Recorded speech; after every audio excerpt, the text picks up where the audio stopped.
Morning, everyone.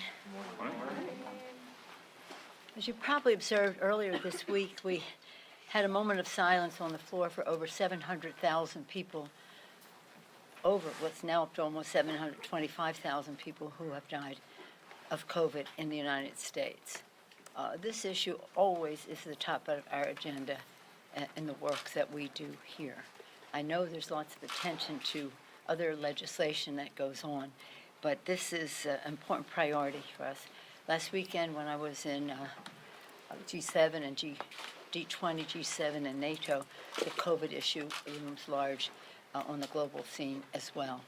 Just now we had a caucus, actually it was a whip meeting under Mr. Clyburn's leadership, who chairs our COVID Select Committee, with a report on it, what we're doing domestically, what we're doing globally.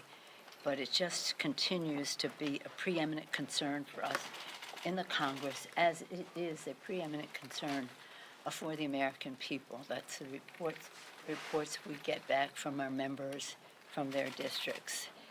We know that, and we want to praise the President for his exceptional leadership in addressing this concern. Vaccines in arms, money in people's pockets, safety in the workplace, children going back to school, all impacted by governance and science in this regard. At the same time, we have a global responsibility, and we know that, and we certainly are doing a lot, but we have to do more. So here we are down through the stretch. You know, I'm from Maryland, I'm horse racing. Sports, now horse racing, and you get to we're almost to the stretch. We've rounded the turn, and we're almost to the stretch. And we're making great progress to our goal of securing a framework agreement for Build Back Better in a timely fashion. It's going to be, although it's a smaller bill, it's still historic, transformational, and will make an enormous difference in the lives of America's working families. Again, in the healthcare arena, we have lowering healthcare costs by reducing prescription drug prices, that's part of our goal, expanding Medicaid in the states that did not accept the expansion before, strengthening the ACA and improving Medicare, taking us to nearly universal coverage in our country. Another bucket is the family care piece of that, children learning, parents earning, especially moms, but dads too, who have responsibilities in the home, with the child tax credit, child care / universal pre-K, they go together, home health care, paid family and medical leave, workplace development, and housing, to name a few of the aspects of that. And again, very important to our children. These are jobs issues, health and jobs, family issues and jobs, and now climate, helping achieve the President's vision to cut emissions in half by 2030, advancing environmental justice. That's a very important part of all of this for the President, justice, and creating good-paying, clean energy jobs. So it's about the health of our children, the air they breathe, water they drink.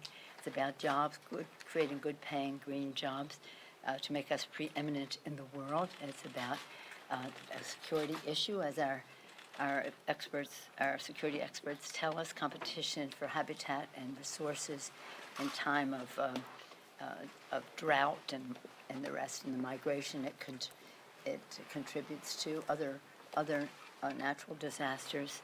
It's a national security issue, and of course always a moral issue to pass this planet in the best possible way on to future generations. Children understand that much better than some of our colleagues on the other side of the aisle, in fact.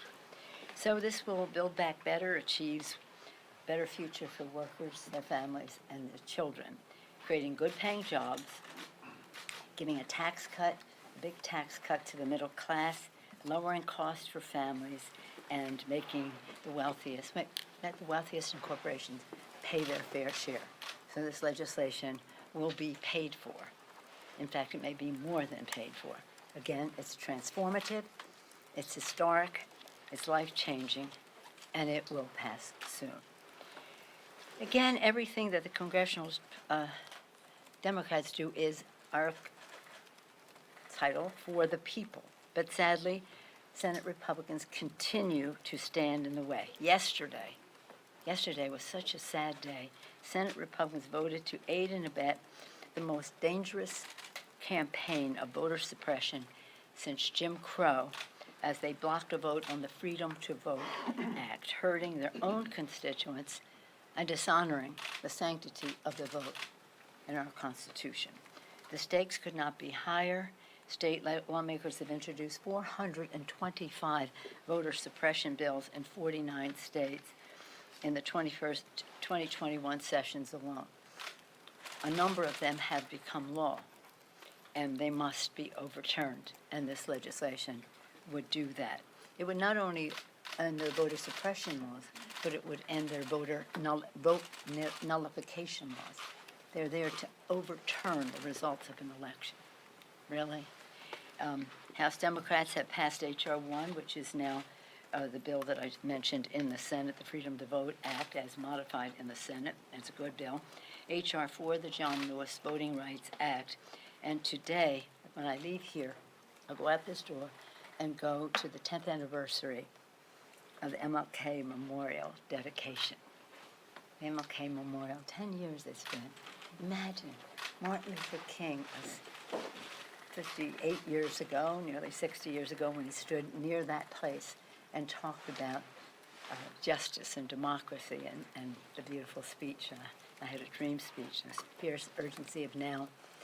Now Martin Luther King is there on the mall, as John Lewis called it, America's front yard, with Washington and Lincoln and Jefferson, presidents of the United States, and Reverend Martin Luther King.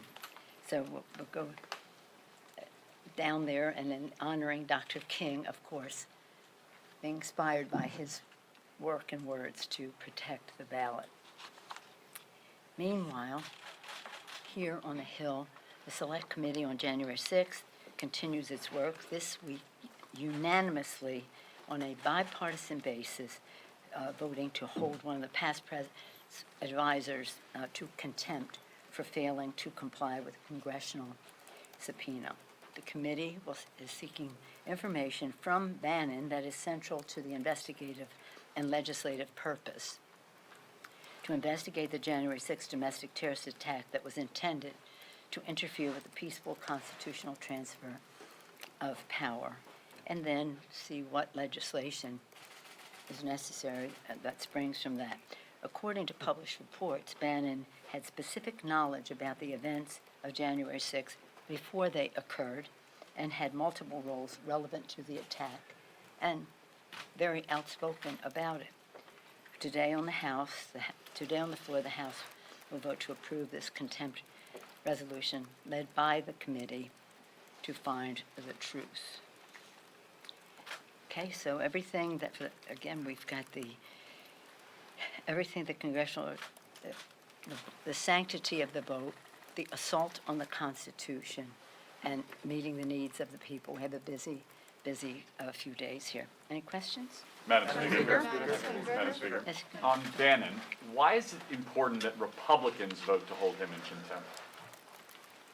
Well, because they take an oath to protect and defend the Constitution of the United States. The genius of our Constitution and of our founders was the separation of power, checks and balances. If, in fact, you want to negate the ability of one check of another branch of government over another, then you are undermining the Constitution. So this goes beyond Bannon in terms of its importance, and you would think that if they take an oath to protect and defend the Constitution, they would vote for the system of checks and balances. Madam Speaker, do you, I'm curious if you think a package like this can be completed without rate increases, tax rate increases? Oh, we've changed the subject? Yes.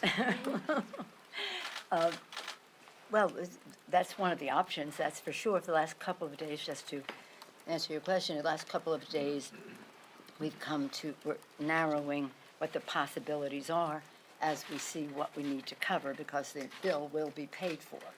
And so what are the choices that will be made? So we met yesterday morning to narrow what needs to be done, and the chairman of the Finance Committee, Mr. Wyden, and chairman of Ways and Means Committee, Mr. Neal, have been working to that end.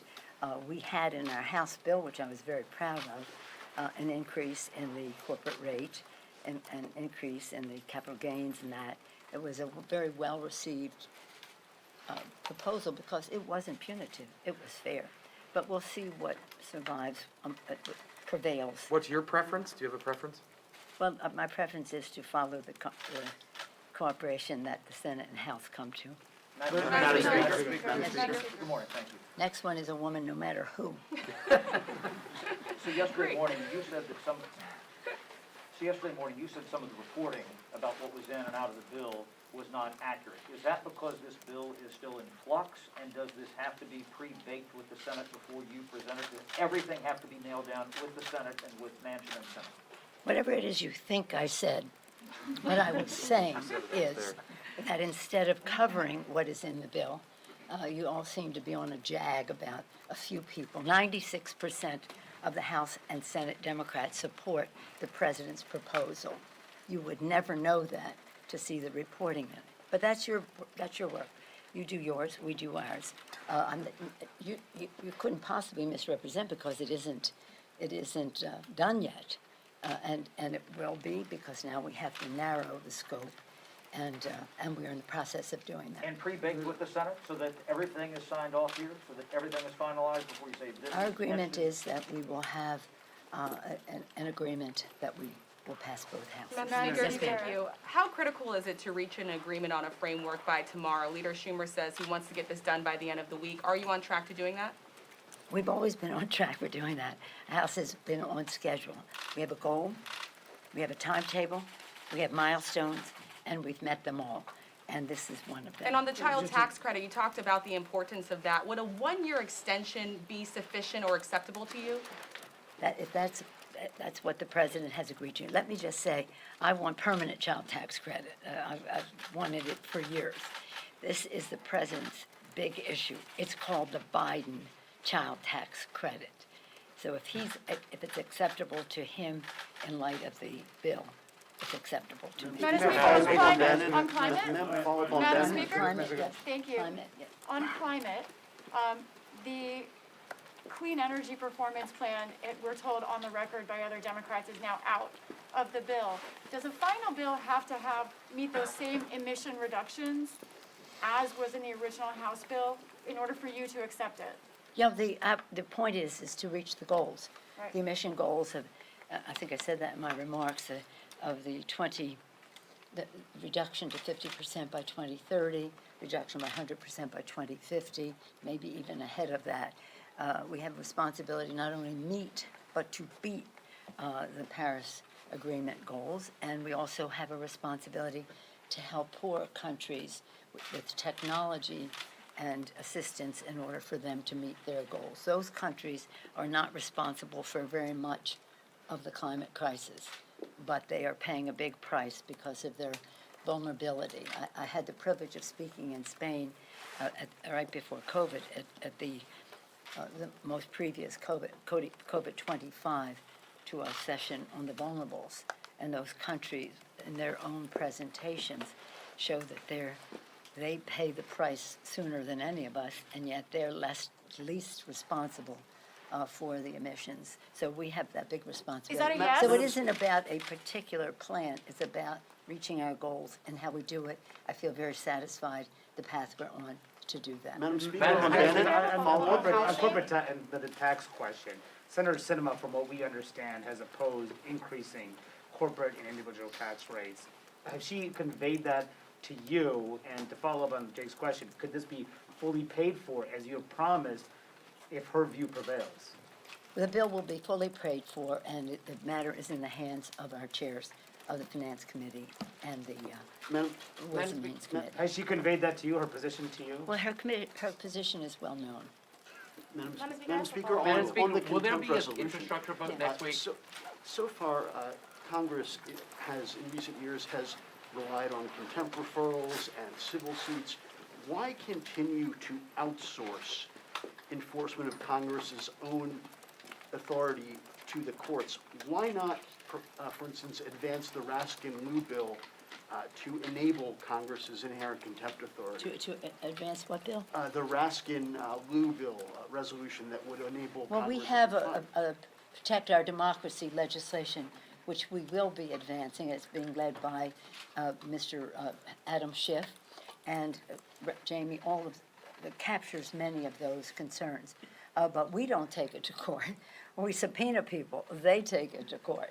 But the fact is that we, that's why we're going to criminal contempt here, because this goes beyond. But that still relies on the discretion of the Justice Department. That does. That's a system of checks and balances. And again, you will be seeing in November, I don't have a date, that we will be ready to come forward with our Protect Our Democracy The House will be in legislation. order. And that The chair captures lays before- many of the ideas that members have put forth in that regard. I don't know if the Republicans want to protect our democracy. So far, we haven't seen a lot of evidence of that. But just in the prospect of maybe one day, they think they'll have a Republican president, or we have a Democratic president now and they want to protect our democracy. And what happens if the Justice Department declines to You indict? know what, I want to tell you something. Have you read the Protect Our Democracy Act? Yes, ma'am. Oh, good, then you know it addresses many of the But what concerns happens that with you have. Bannon if Thank DOJ you all declines to very much. indict? Madam Speaker, will there be an infrastructure vote next week?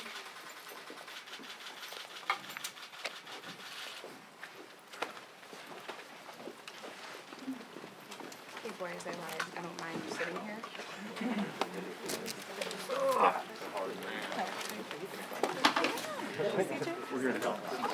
She called on Garrett first, though. She saw you, she looked for you.